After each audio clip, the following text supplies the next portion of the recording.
Assalomu alaykum. Yaxshimisizlar? Tuzukmisizlar? Demak, kechagi darslarimizni davom ettiramiz. Kecha biza ma'lumotlar omborini yaratish, ma'lumotlar ombori ichida demak tablitsa yaratish, u tablitsaga qiymatlar berish, qiymatlarni ko'rish, u qiymatlarni o'zgartirish, uni o'chirishni ko'rib chiqqandik. Bugun o'sha darslarimizni davom ettiramiz va yaratgan tablitsamizdagi ma'lumotlarni CSV fayliga demak eksport qilgandik. CSV fayli Excel faylga o'xshagan, demak Excel faylda ochsa bo'ladi. Comma separated values deydi. Har bitta jadval ko'rinishidagi ma'lumotlarni faqat virgullar orqali ajratib beradigan fayl hisoblanadi. Uni Excelda ochsanglar bo'ladi, Google Sheetda ochsanglar bo'ladi. Oxirgi tablitsamiz demak xodimlar degan jadvalimizdan demak 4 ta xodim bo'lgan tablitsani eksport qilgandik ma'lumotlar omborimizdan. Endi ma'lumotlar omboriga demak tashqaridan boshqa CSV fayllardan, boshqa fayllardan demak import qilishni ko'rib chiqamiz. Birinchi navbatda men hozir alohida yana bir shu oldingi faylimizni davomi sifatida mana 4 ta ishchimiz bo'ladigan bo'lsa, davomi sifatida yana bitta tablitsa yaratganman, jadval yaratganman. Demak, shu jadvalimni demak o'zimizni ishlayotgan direktoriyimizga demak saqlab qo'yganman. Xodimlar 2 degan. Shuni biza demak hozir ombor.db degan ma'lumotlar omborimizga import qilishni ko'rib chiqamiz. Ishchi papkamizga kiramiz va mana strakadan demak qanaqa fayllarimiz bor ko'rib olamiz. Ombor.db degan ma'lumotlar omborimizni ichiga kirib olamiz birinchi navbatda. Birinchi darsimizda o'tgan SQLite 3 komandasi yordamida ombor.db ni ichiga kirdik. Bu yerda bir dona tablitsamiz bor edi. Xo'p, endigi vazifamiz demak xodimlar 2 deb o'zim yaratgan tablitsani demak ma'lumotlar omborining ichiga alohida bitta xodimlar 2 degan tablitsaga import qilib olishni ko'rsataman. Buning uchun demak nuqta import komandasi demak xodimlar 2 nuqta birinchi nodimizni CSV qilib olishimiz kerak. Va import komandasi xodimlar 2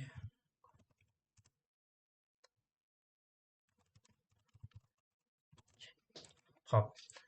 Endi buyruqqa e'tibor beringlar. Import qilgan xodimlar 2.csv faylini xodimlar 2 degan tablitsaga deyapman. Lekin bizda tablitsalarning ichida xodimlar 2 degan tablitsamiz yo'q edi. Bunda nima qiladi?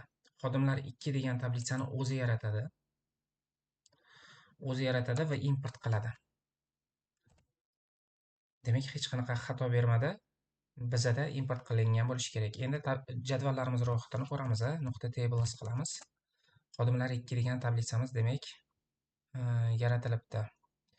Xo'p, endi demak uni ko'rishimiz kerak xodimlar 2 ni. Nimalardan demak select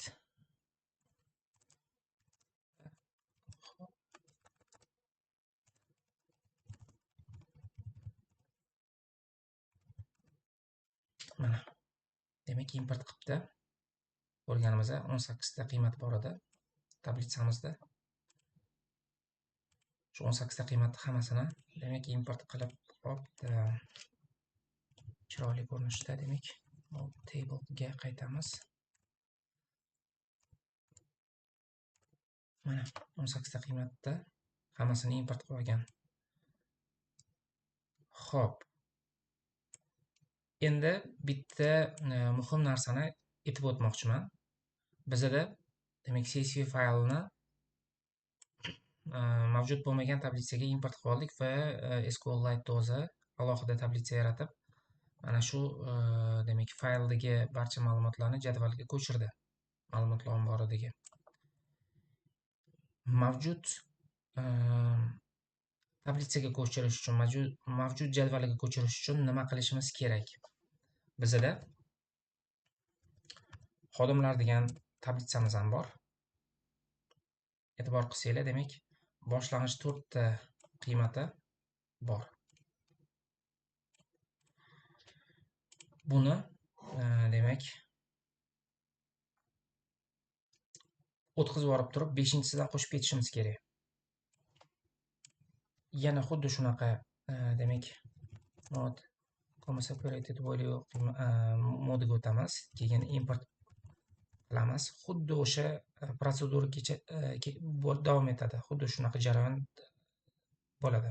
Xodimlar 2 separated value, ya'ni xodimlar 2 faylini mana xodimlar degan demak tabletsamga ko'chirdim. Faqat bitta muhim joyi skip qo'yaman. Demak, bizda ustunlarning nomi ham bitta qator hisoblanadi faylda. Demak, birinchi qator, ikkinchi, uchinchi, to'rtinchi va beshinchi qatorlarni o'tkazib yuborgan degani. Beshinchi qatordan kirgizib kelgan menga. Xodimlar 2 tablitsani import qilgan, lekin 5 ta qator o'tkazib, undan keyin xodimlarga menga ko'chirib bergan degani. Enterga bossak, demak, skip ajratmasdan yozilar ekan. Bo'ldi. Mana. Endi table qilib select all from xodimlar qilsam, 5-chi qatordan mana boshlab 5 ta qator o'tkazib yuborib, mana demak ustunning nomi va 4 ta qiymatni o'tkazib yuborib turib, umumiy hisobda 5 ta qator o'tkazib yuborib turib, 5-chi qator Boburdan boshlab, demak ko'chirib berdi menga ma'lumotlarni xodimlarga, xodimlar tablitsamga. Xo'p, bitta muhim joyi bor. Import qilayotganda iloji bo'lsa mavjud tablitsalarga import qilish kerak. Mavjud bo'lmagan tablitsaga import qilish kerak emas. Hozir menda ma'lumotlar omborida 2 ta tablitsam bor. Xodimlar va xodimlar 2 degan tablitsam bor, lekin ular bir-biridan umuman farq qiladi. Qiymatlari bir xil bo'lgani bilan farq qiladi. Nimasi bilan farq qiladi? Esingizda bo'lsa, o'tgan darsimizda biz xodimlar tablitsasini yaratib chiqqandik. Demak, schemani qaraymiz. Xodimlarni ko'rmoqchiman. Schema xodimlari qarasak, demak, ID demak ustuni bor, ism ustuni bor, bo'lim ustuni bor, oylik va ustama ustunlari bor va ularni demak qabul qiladigan qiymatlari turli xil. Demak, ID integer, ism text not null, bo'limi text, oylik va ustamasi realdan. Endi schema qilib xodimlar 2 qiladigan bo'lsam, bu demak import qilayotganimda SQLite o'zi yaratgan tablitsa. Nima bo'lgan bunda? E'tibor qilsanglar, create table if not exist, ya'ni mavjud bo'lmasa, xodimlar 2 ni yaratgan degan, ID ni text deb bergan. Bizda primary key edi, integer primary key edi. Ism ham text, ism ustuni ham text, bo'limi ham text, oylik text, ustama text. Hamma ustunlarni demak qabul qiladigan qiymatlarini demak text sifatida import qilib olgan. O'shaning uchun imkon qadar biror bitta faylni o'zingizlarning ma'lumotlar omboringizga import qilayotganingizda oldin o'sha tablitsani iloji bo'lsa yaratib olish kerak va ustunlari qanaqa turdagi ma'lumotlarni qabul qilishini ko'rsatib o'tish kerak. Bo'lmasa, o'zi yaratadigan bo'lsa, hammasini avtomatik tarzda tekst sifatida qabul qiladi. Bu hisob-kitoblarda albatta o'zini ta'sirini ko'rsatadi.